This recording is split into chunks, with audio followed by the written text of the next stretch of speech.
Workers from the Montana-based Whitefish Energy Holdings repaired Puerto Rico's power grid on Wednesday. On Friday, the Federal Emergency Management Agency became the latest to raise questions about how the company got the contract to do the work. Alvin Baez Reuters. The federal government's disaster relief agency said on Friday that it had significant concerns about how a tiny Montana company won a contract for up to $300 million to rebuild part of Puerto Rico's hurricane-ravaged electrical grid.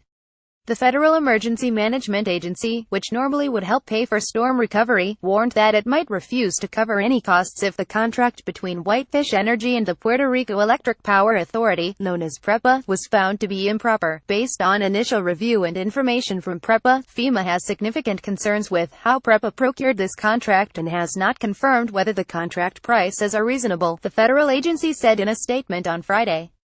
In a copy of a contract circulating, whose authenticity has not been verified, the Power Authority represents and warrants that Fema approved the deal.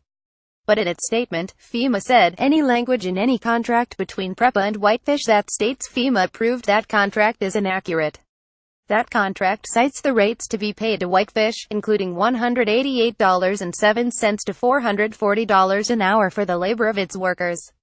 It charges $3,969.84 per hour for use of a passenger helicopter, comparable to what charter companies charge for luxury business jets, and $15,993.60 or $20,277.60 an hour for different models of helicopters used to lift heavy equipment.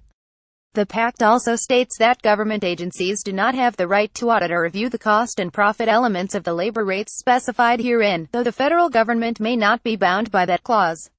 Neither the Power Authority, a public agency, nor a spokesman for Whitefish responded to several requests for comment.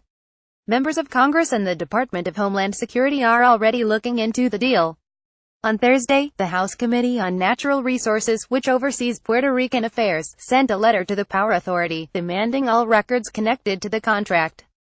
On the same day, the Inspector General's Office at Homeland Security revealed that it was also investigating, and Puerto Rico's Governor, Ricardo Rossello, ordered an audit of the contract. Critics have raised questions about why the Power Authority opted not to request aid from mainland utilities after Hurricane Maria struck the territory, knocking out power to almost all customers, on September 20. After natural disasters, power companies on the mainland often get help from other companies under mutual aid agreements. Officials with the Puerto Rican utility have said that contractors are reluctant to work with it because it is under bankruptcy protection. They said that Whitefish, a 2-year-old company that had only 2-time employees until last month, won the contract because it was willing to do the work and react quickly. The contract, awarded on September 26 and amended this month, specifies a handful of transmission lines to be repaired by Whitefish. It also lets the Power Authority determine how much more work to give the company, which would hand off many of the jobs to subcontractors. On September 28, Fema put the Army Corps of Engineers in charge of repairing Puerto Rico's grid and hiring contractors, which could sharply curtail the role of the Power Authority. Whitefish Energy is based in Whitefish, Mont, home of Ryan Zinke, the Interior Secretary and former member of Congress. Mr. Zinke and Andy Techmansky, the chief executive of Whitefish Energy, know each other, and the Secretary's son worked on a Whitefish job over the summer. Both the company and the Interior Department say the connections had nothing to do with Whitefish's getting the Puerto Rico contract.